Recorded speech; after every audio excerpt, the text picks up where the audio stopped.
اللَّهَ اصْطَفَى لَكُمُ الدِّينَ فَلَا تَمُوتُنَّ إِلَّا وَأَنْتُمْ مُسْلِمُونَ۔ ترجمہ دیکھ لیں۔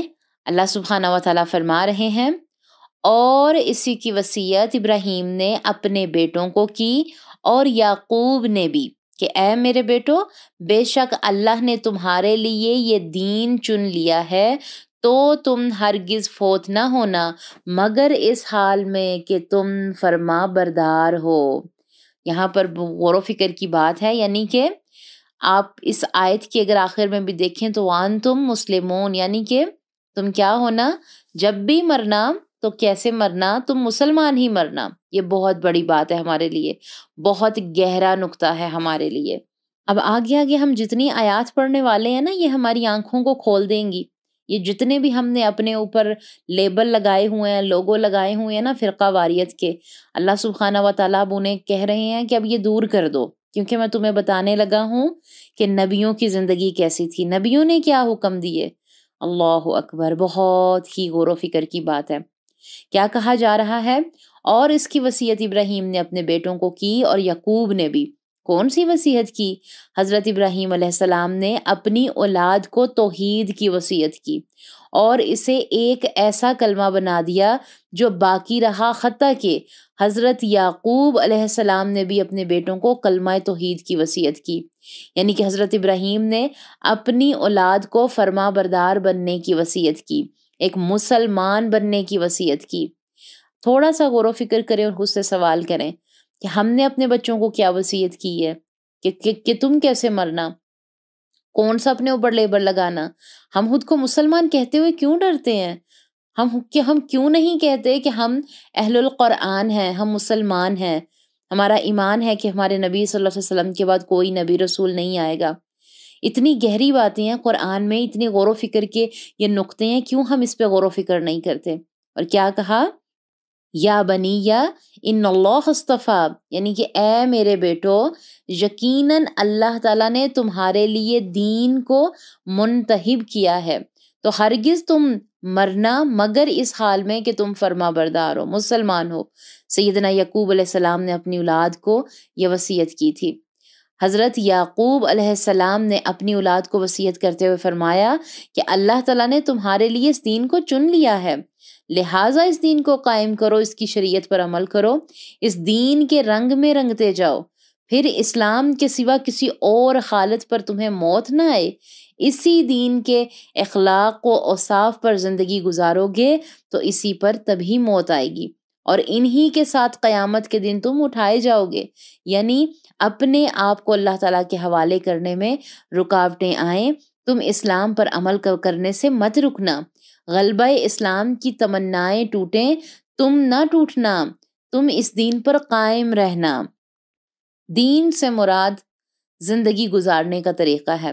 اللہ تعالیٰ کے نزدیک دین اسلام ہے، جیسا کہ قرآن مجید میں اللہ سبحانہ و تعالیٰ سورۃ العمران آیت نمبر 19 میں فرماتے ہیں، یقیناً دین اللہ تعالیٰ کے نزدیک اسلام ہے۔ ان اللہ اصطفیٰ، اس کی وضاحت دیکھیں کہ اللہ تعالیٰ نے تمہاری زندگی کے لیے اسلام کو بطور دین منتخب کیا ہے، جیسا کہ اللہ تعالیٰ نے فرمایا یقیناً دین اللہ کے نزدیک کیا ہے؟ اسلام ہے۔ اور کیا حضرت ابراہیم علیہ السلام اور حضرت یعقوب کہہ رہے ہیں کہ تو تم ہرگز نہ مرنا مگر اس حال میں کہ تم فرما بردار ہو۔ اس بات سے حضرت یعقوب علیہ السلام کی کس چاہت کا اندازہ ہوتا ہے؟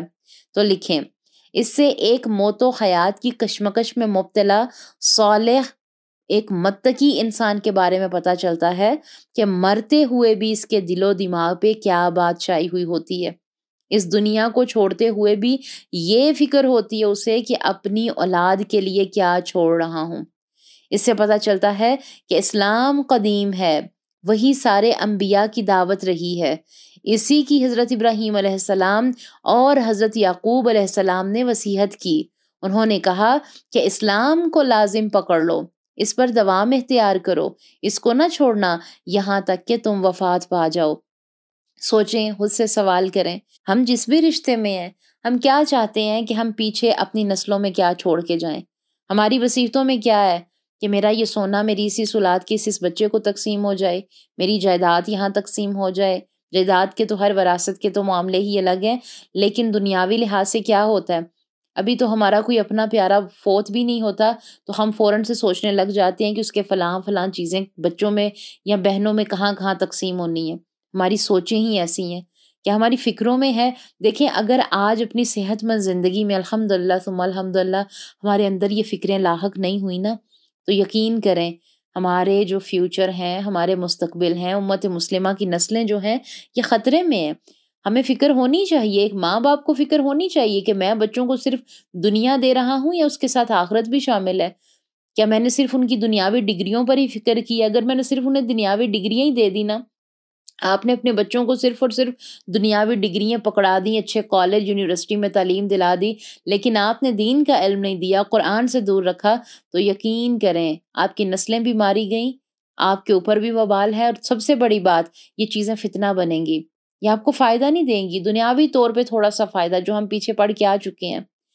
ہم یہاں پر دیکھ رہے ہیں نبیوں نے اپنی اولادوں کو اپنی وفات سے پہلے وصیت کی، یعنی کہ وفات سے پہلے کی وصیت کی۔ اپنے آپ کو اس صورتحال میں محسوس کریں، نبیوں کو مرنے سے پہلے بھی اللہ کے دین کی فکر ہے، ہم نے اپنی کوشش کی، اب ہماری نسل بھی اس پہ کام کرے گی۔ یعنی کہ دیکھو بچوں، اس دین کی حفاظت کرنا اور مسلمان ہی مرنا، ہر وقت مسلمان ہی رہنا، تاکہ جب بھی موت آ جائے تو تم مسلمان ہو۔ حضرت یوسف علیہ السلام نے بھی اپنے لیے یہی دعا کی تھی۔